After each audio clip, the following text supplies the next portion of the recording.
There are two schools of thought when it comes to AI. There's a school of thought that AI is taking over the world. We all might as well give up now. The robots are coming. We're doomed. And there are people who are like, meh.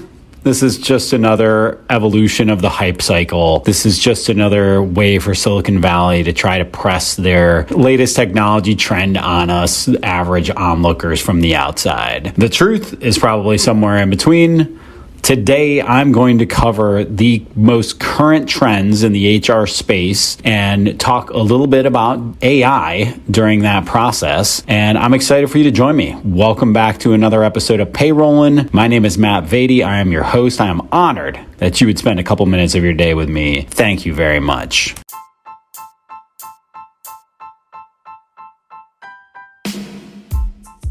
Welcome to Payrollin, the show where you will learn how to operate and grow your payroll business from the most dynamic minds in the business. If your company offers payroll services, this is the podcast for you. And now, here's your host, Matt Vaadi. Let's go. So what are the biggest trends in the HR space in 2023? Well, I was recently preparing for a couple of keynotes I'm giving over the next few weeks, of which these were the topics. And so I thought I'd share some of this research I put together with y'all, and hopefully you can use it with your clients or with your organization, and it provides some value to you. So the 5 biggest trends that I'm covering and that I'm seeing when I do research is the remote versus hybrid battle and in-office battle continues to rage on. I've got some amazing data points to share with you there. HR technology and AI, what's the future? What's the current state of that? How are organizations using that to improve? Upskilling and reskilling, hot trend in HR for this year, high demand from employees, opportunities to grow, opportunities to pivot, opportunities to learn. Going to dive into some ways that you can leverage that trend inside your organization. Of course, benefits and compensation is always on the top list of HR trends. What are people doing differently? What stayed the same? How can we improve as an employer? How can we take better care of our number one asset? And then finally, the employee experience. So this is something that is a little bit new, is that focus on the experience internally versus just the external client experience. You know, for years, we've subscribed to the mantra of Richard Branson, which is, hey, look, take care of your people first.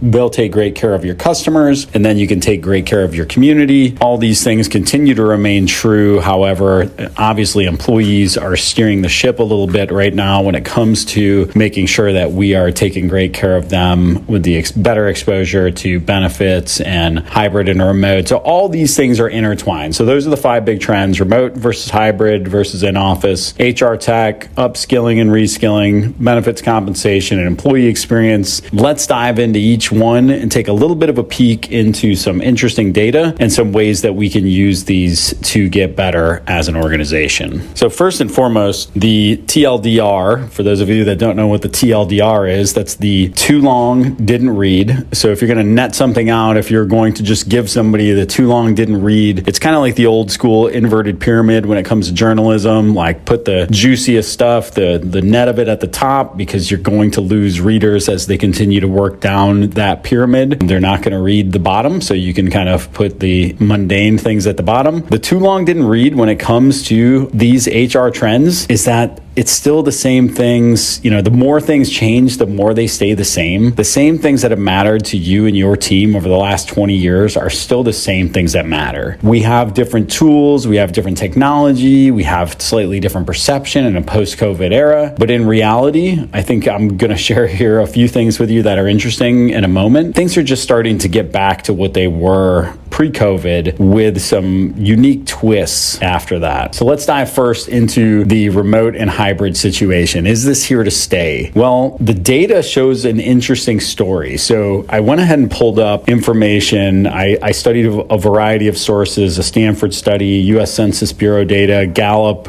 future of hybrid work, a couple other research, a couple other data points as well. I pulled together remote and hybrid as a percentage of the workforce from 2017 2017 to 2023. Let's talk first about remote employees as a percentage of the workforce starting in 2017. So in 2017, it was 3.6%. It bumped up 1% in 2018. It bumped up 1% in 2019. And then in 2020, it shot up to 16.3%. Obviously, that was during COVID. 2021, it shot up again to 17.9%. So we went from, 2019 of 5.7% of employees were fully remote to 2021, 17.9%. So an astronomical more than 12% jump. And you think about the number of jobs that kind of live in that 50 to I don't know what percentage of jobs can't be done remote at all, but a large percent kind of live in that. And so I would be curious of the percentage of jobs that are remote eligible, and I'll need to dig into this, like what percent are remote. But now here's where it gets interesting. So in 2022, it went from 17.9% in 2021 down to 14% in 2022 and down to 12% in 2023. And we're projecting to dip again. So we're going back to, I'm not often right when I make predictions, but when I am, I'm certainly going to pat myself on the back. And this has been my narrative from the start, is that if you fast forward 5 years past COVID, you're going to see that we get almost right back to the mean. And I maintain that will be the truth as it relates to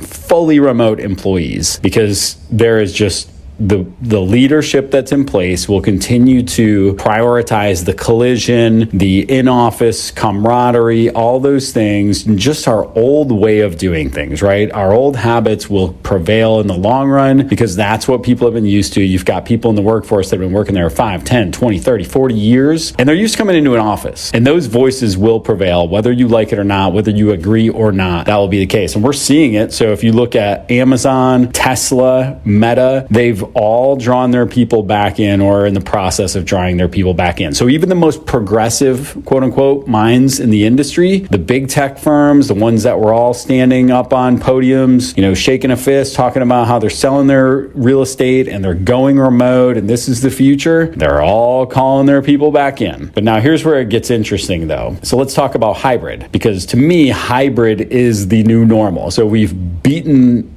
to death that term, the new normal, and thankfully I haven't been hearing it much lately. But in reality, hybrid is what we're going to go forward with. So in 2017, hybrid was only 0.6% of the workforce. So think about that, 0.6% in 2017, and it barely went up until 2019. It was at 1.7% in 2019, and then shot up to 11.4% in 2020, 13.2% in 21. And now here's the difference between hybrid and remote. Post-COVID, hybrid continues to go up, remote continues to go down. So one of the interesting things mentioning about Amazon, Tesla, Meta, almost all of them have they're calling everybody back into the office, but they're calling them in for 3 days a week of mandatory or 30 hours a week of mandatory and work the rest of your week from wherever you want. So it is this hybrid situation that will prevail, if not in the long run, because that's, again, will people, this is one, I'm a little more bullish on the long run of hybrid just because I think that it's this nice compromise, which is what humans want to do. They want to compromise. We want to find a way where, hey, employee, you can be very happy. You can get that flexibility. You can get those things that, again, a lot of people used to have. None of our teammates need to ask if they're going to a dentist appointment or if they need to step out and go pick up their kids or whatever. But for a lot of companies, they do. And so I think there's elements of just this sort of natural hybrid thing where people don't need permission to come and go. And then there are also the pieces of, look, I'm not going to be in the office on Mondays and Fridays because I'm working remote. So the estimates right now, the polls I trusted the most have it at 14% in 22 and 16% in 2023. But the Stanford study had 26% of employees being hybrid in 2023. So really interesting data there. And I love this quote. And this is just the same explanation you get from every CEO who talks about why are we coming back to the office. This is a quote from Andy Jassy, the CEO of Amazon. It's easier to learn, model, practice, and strengthen our culture when we're in the office together most of the time and surrounded by our colleagues. So whether that's true or false, that is the perception. And that's going to be hard to shake. So what do we do? And now here's the interesting thing though, not to go on too far of an aside here, but this paradox became very clear to me recently, where somebody was telling me, hey, look, my more tenured employees, I trust them to work remotely. They've got the good setup. They're mature. They're conditioned for it. But our newer employees, we want them in the office. And actually, in Andy Jass's letter that he wrote this in, he goes on to say the same thing. Like, particularly our younger and newer employees need to be in the office to get inculcated with the culture and to get developed. But if you're letting your more senior folks be remote more often or fully remote, and your junior folks are being required to be in the office, well, who are they learning from in the office? Those senior folks are at home. It'll be interesting to watch. I think it's going to be, to me, from the start, we've talked about it straight up. Hybrid is the hardest to maintain. You're trying to please everybody. You're not fully remote. You're not fully in office. So you can't set up your organization for success, really. But that brings us to the action item. So what can we do? So first of all, I think I'm not suggesting to people, hey, look, go out and start getting a bunch of new technology, even though we're going to talk about HR technology and AI next. Review the technology that you have. Is it the right communication tool based on your hybrid workforce or your current workforce? Update your space. So if you have physical office space, make sure it is accommodating for your setup. So does that mean we're going to have shared desks and we're going to move into a smaller space? We're going to have a wave of people that come in,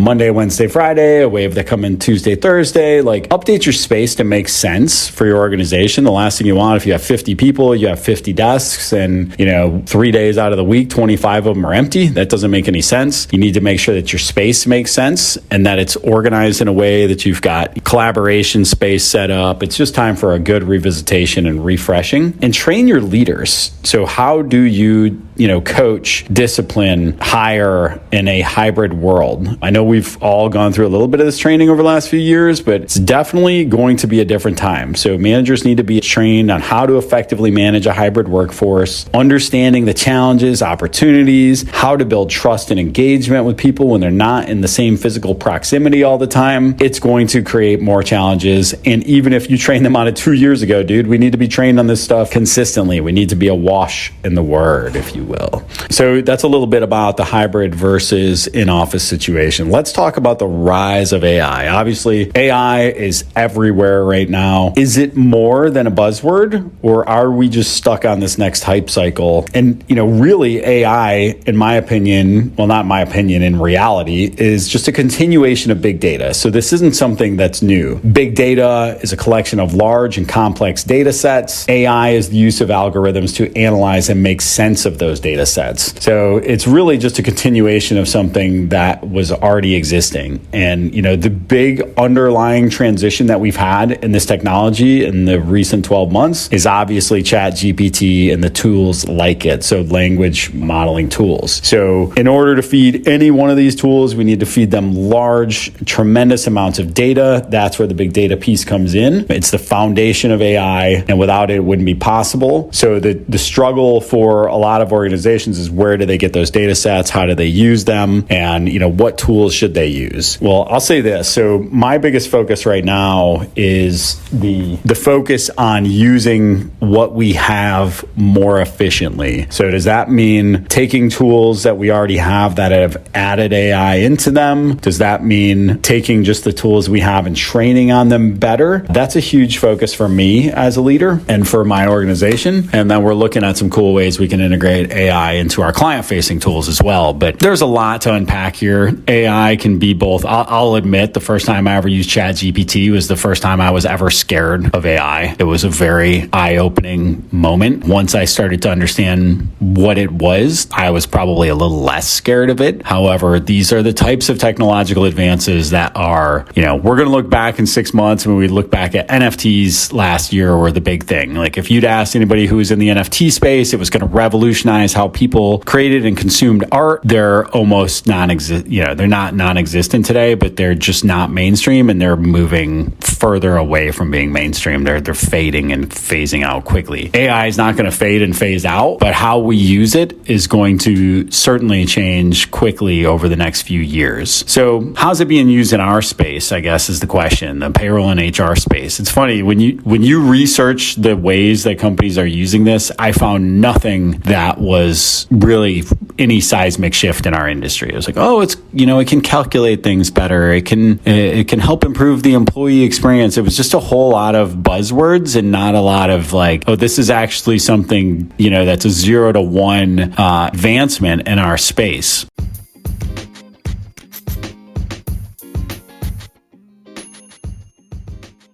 Let me ask you a question. Are you the go-to person in your market for payroll and HR? Are you the first face and name somebody thinks of when they think about who am I going to refer this person that needs help with their payroll and HR support? If not, you might want to look into our executive LinkedIn management service through Underdog Digital. Underdog Digital is a sponsor of this show, and they've seen results such as, I'm looking at one profile right here where over the course of 6 months, they increased views by over 200%, more than 600,000 views on these posts in less than 6 months. Another one, plus 1,000% increase in 8 new conversations in the first 30 days. This is a tremendous service to help you to become the go-to person for payroll and HR outsourcing in your market.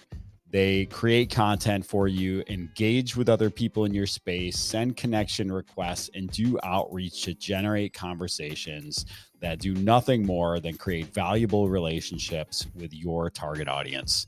If you're interested in learning more about Underdog Digital's executive LinkedIn management service, go to underdogdigital.co. That's underdogdigital.co.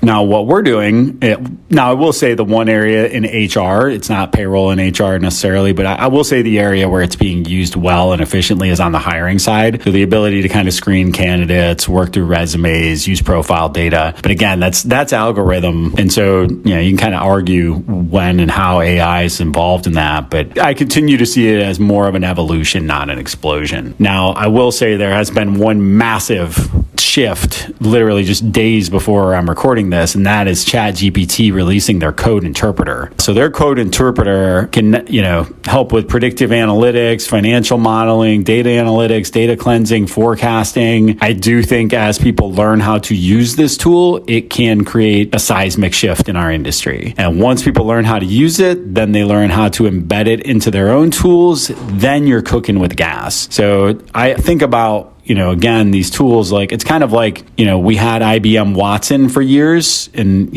Amazon had its version of AI. I don't even know the name of it. And we've had these tools that are sort of, living on the back end of a lot of different applications. And I view ChatGPT as kind of the next iteration of that. Bard will continue to improve and it will get there. But the code interpreter tool, and the more it gets plugged into the ecosystems and the plugin applications, the more usable it will be. But I think for me, every use case I continue to find that I think is going to be really, really interesting. I start to pull back the covers. I start to do the research. I start to actually try to get it to work. And it's very cumbersome. So that's going to change over time. Right now, the good thing is, we're seeing, so again, going back to training on your existing tools, like we took ChatGPT and integrated it with Zoho Desk, which is our desk system. It allows us to see the sentiment of the person who sent the ticket in. Are they angry? Are they curious? Are they happy? Are they upset? It then pulls from our knowledge base and creates a response that could be a possible response to the employee or client that's reaching out. And it also gives us some opportunities to streamline that administrative piece. So I think that's going to be big. But again, that was like an advancement inside of an application we already used that is now just leveraging ChatGPT. It's great and it will be helpful. And that's kind of how we're seeing it as we look at development of our platform. So we're integrating right now, and we're in the process of building out something very similar where on a client by client basis, an employee can ask a question inside of our application that says, hey, how much PTO do I have? What's our PTO policy? Tell me more about our bereavement policy, whatever it might be. It's going to pull the information from their individual handbook, from their individual profiles, and from their individual organization inside of there. So I do see our ability to improve employee experience being tremendously valuable. Again, kind of living on top of technological advancements like a ChatGPT. And so I'm sure there's more right behind it. I don't know how much more powerful they could get just because of the pure budget that the founders of ChatGPT have had. That's why Google Bard will be good as well. And, that's why Microsoft paid so much money for it. And so we'll see more continue to improve there. But I think that the biggest guidance I would give is to invest in the tools and training that solve problems you already have. Anywhere someone is doing something manual, spending a lot of time, we're actually investing in, we recently hired an automation specialist. So somebody who is reviewing our internal processes, looking for opportunities to automate things that aren't automated. And, my saying is everybody on the team needs a robot. So everybody on our team should be embracing ChatGPT, should be embracing the tools that they have. We want people working on the things that they're creative and uniquely qualified to do and not focused on doing manual stuff. Don't want it. I want everybody to be a cyborg. I don't even know. Take that with whatever the heck you want to take that with. All right. So that's all I'm going to say about AI in the space right now. I've been toying with doing a full episode on AI or what, but that's kind of where I've landed. I just keep trying to find an interesting take on it in our space, and there's just not that much interesting stuff happening. I'm sure there is, and it's like, but again, it's not 0 to 1 kind of stuff. It's evolution. It's incremental improvement. So let's talk about employee benefits. I think the interesting thing, I got a presentation on this. I put employee benefits, what else? Question mark. Like, what else can we give? I think over the last few years, it's just been like between health, life, dental, it's now moved into, every benefit under the sun for every person. And people are literally just like hearing about random benefits on podcasts and then starting to offer it to their employees without even asking their employees. The number of times I have to stop a client and be like, look, have you done a benefit survey? Have you even asked people what they think or know about your existing plans before you go and change them and start adding things? Talk to your people before you just start adding things. But here is the list of what people want in order based on a poll of, I think it was about 30,000 participants. And there is nothing in here that will surprise you. And so a lot of people are spending a lot of time, a lot of money on things that are irrelevant, in my opinion, when in reality, the answer is better education, better tools to access. So going back to like HR automation, payroll automation, what have you, as most of us listening, engaging in this are in the payroll and HR space. You might think pretty highly of the tool that you license, and I'm sure it's great. But, do your clients really think it's that great? Hard to say. I know we definitely have some weak areas around the health on our platform for sure that we're addressing. But so here's what people want in order. Health insurance. Yeah, no crap, right? Life insurance, number 2, kind of surprising, but definitely, still, again, not anything. It wasn't a ping pong table in the break room. It wasn't a foosball table. It wasn't free wine Fridays. It's health insurance, life insurance, retirement plans. Okay. I appreciate that people are very in tune with their mortality and go for life before retirement, but I would put retirement before life, whatever. So health insurance, life insurance, retirement plans, PTOs next, flexible work arrangements after that, wellness programs, tuition reimbursement, employee assistance programs. So health, life, retirement, PTO, flexible work, wellness, tuition, and EAP programs. So that's it. There's nothing in there that's like new. You could say that tuition reimbursement has traditionally been like more for larger organizations, wellness programs, more for larger organizations. I think if you take those two off the table, most small companies, once you get past 4 or 5 people, are doing a lot of these other things: health, life, retirement, PTO, flexible work, and EAP programs. Most health programs come with an EAP program now. It's just employers do a pretty bad job of letting their employees know about it. So what should we do then? What do we do with this information? Well, the big thing is just executing on what you're doing. If you're offering all these things or most of these things already, take the time to educate your employees consistently what's available to them and how to use the plans. People earlier in their career, either A, they're young, they think they're invincible, so they don't go to the doctor, or they go and they buy the gold plan when they could have done with the bronze plan. Like there's just everybody thinks they do good benefits education, but they really don't, because they just do an enrollment once a year and people get their questions answered once. And we're guilty of this too, but getting more into a monthly, quarterly communication around what benefits you have available and how to use them would be a huge upgrade without having to spend any more money. Automation, obviously, again, like where do I find this information? Is it right where I'm looking for everything else when I enroll? Is it going to the places it needs to go? I think just looking at the very obvious things of execute, educate, and automate around your benefits. And, if you're not offering more than half of those things, then you definitely need to revisit your benefits plans in and of themselves. All right. So upskilling and reskilling is number one. So we talked about AI automation. We talked about hybrid versus remote. We talked about employee benefits. Now the next up is upskilling and reskilling. So this has been a huge trend for organizations. Upskilling is something where upskilling is about learning new skills to improve current job performance. So developing somebody, it's taking we've got an HR assistant right now as an example that we're putting through some project management courses that would actually fall more into reskilling. So upskilling is, if we're putting her through a bunch of HR courses, that would help her to get upskilled, to go from an HR assistant to an HR benefits, HR business partner to a senior HR business partner. Reskilling would be that example I started with, which is we're training her to become a project manager, putting her through the Google Project Management certification course. So now she's learning new skills to take on new responsibilities. So they're both really important. It's one of the most valued benefits. So like going back to benefits, millennials, they value development as the top benefit besides flexibility jump past it, flexibility of place jump past it in the post-COVID era. But before COVID, they were valuing employee development opportunities as the number one thing and where they decided to work. So upskilling and reskilling and being very intentional about that with your team is incredibly important. So how do we do that? Well, first of all, we need to evaluate our team, what they're interested in. And this is one-to-one, this is street fighting, this is hand-to-hand combat. We're going to sit down and talk to people. We're going to understand where their gaps are. We're going to understand where they want to get better, where we expect them to get better. That should be part of your natural cadence of we have monthly one-to-ones with our teammates, quarterly assessments. This should be easy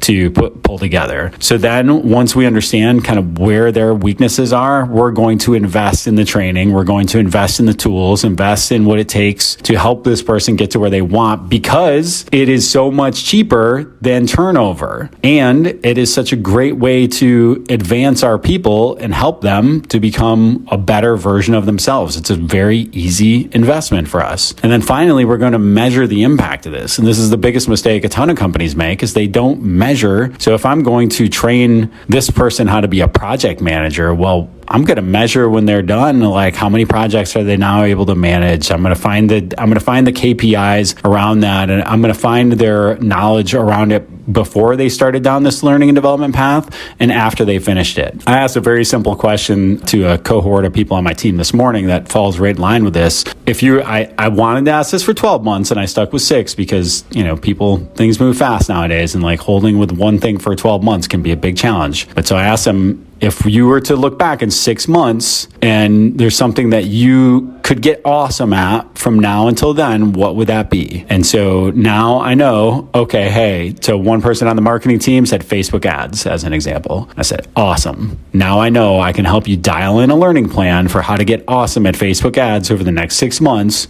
You win, we win. It is a great investment in the success of that individual and the company. And it's something that we can easily measure because we're going to be able to know the success in the Facebook ads campaigns we run. So, and most things have some sort of a KPI, not quite as easy as that one that you can track and measure. All right. So next up, let's talk about employee experience. I will say employee experience starts early, man. I've been doing a lot of presentations lately on employee onboarding, and there's something, I think it's 48% of employees know in the first 10 days if they are going to be looking for a new job in the next 18 months. 48% of employees know in the first 10 days if they will be looking for a new job in the next 18 months. And just because you are an HR company, you are not any different than that. You need to be, as HR providers, we need to basically be the franchise prototype. We need to show our clients what good HR looks like. So, which is a huge challenge because we're also a professional services business, which means that it's kind of nonstop chaos over here. So having a really dialed in onboarding, training, and development program is a big investment. But here's why we should do it beyond that statistic I already gave. 86% of employees say they would stay with their company longer if they felt valued? So this is where employee experience comes in. Are you creating the sense of value among your team? That's a pretty dang simple one, right? You'd think. 86% of people, though, say they'd stay longer if they felt valued. 70% say they'd be willing to work for less money if they had better work-life balance. Again, as many of the people listening to this podcast are sort of small companies trying to punch above their weight, flexibility is something we got in spades, baby. You got to take advantage of the fact that you can be more flexible with your employees. You can't be a 5-person company and be like, I want you in the office 9 to 5, Monday through Friday, non-negotiable. Like, unless you just have a way bigger budget than we are, you got to start getting more flexible with how you treat your people and be more understanding of what their unique needs are. So how do we do that? How do we create an employee experience that is one that our people are going to really value? So we give them some flexibility of space. Like I said, hybrid to me is kind of the way to go. We've got some people fully remote, some people hybrid, some people that love it and come into the office. We automate the mundane components of their job so that they don't have to do BS work. And we make sure that they talk to us and flag any of the BS work that they don't enjoy. We spend a lot of time and money and energy on developing them, helping them to become a better version of themselves, helping them to advance in their career, helping to advance personally and professionally. We properly compensate them. Let's face it. I mean, I've owned this business for 9 years now. There was a time when I could not afford to compensate people market value. And you could argue today we still can't afford to compensate people market value, but we do, and we have to. We continue to stay focused on it. I would rather continue to give raises above industry averages year over year than pay for the cost of turnover. It's just that math makes sense in my head. And then finally, we focus on the culture. And so if you're looking for a good resource for focusing on culture, check out my book, Ping Pong is Not a Strategy, How to Create an Awesome Organizational Workplace. Dive into it there. Maybe at some point we'll do the pod. I don't know. You guys tell me if you enjoy these ones that are it's a little bit talking about the culture of our bureau internally, while also, sharing some nuggets we can share with our clients. And look, if you promise me you'll give me a good review on Amazon, I'll send you a free copy of the book. I'm only partially kidding there. But no, seriously, I know a ton of you that listen to the show. Ping me. Love to, send you a copy of the book if I can. But yeah, so how complicated is this stuff? Not very complicated at all, right? It's flexibility, automating the mundane, putting the right tools in place, investing in the development of our people, properly paying and compensating them, and then just having a real intentional focus on creating the type of place that people want to work. And we can buck all these trends. We can create a great employee experience. We can, we're going to stay up to snuff on the benefits. You guys are on the bleeding edge of this stuff every day because you talk to your clients about it. We're all focused on what's new and what's latest in the technology without getting too distracted by it. I mean, my mindset is always, and I learned this a long time ago, we want to be up to speed. We're not going to be on the razor's edge of what's new with technology, but we need to be up to speed. And that not only goes for what we're delivering to our clients, but that also goes for what we're utilizing internally. So I hope this episode was helpful. Please make sure if you haven't joined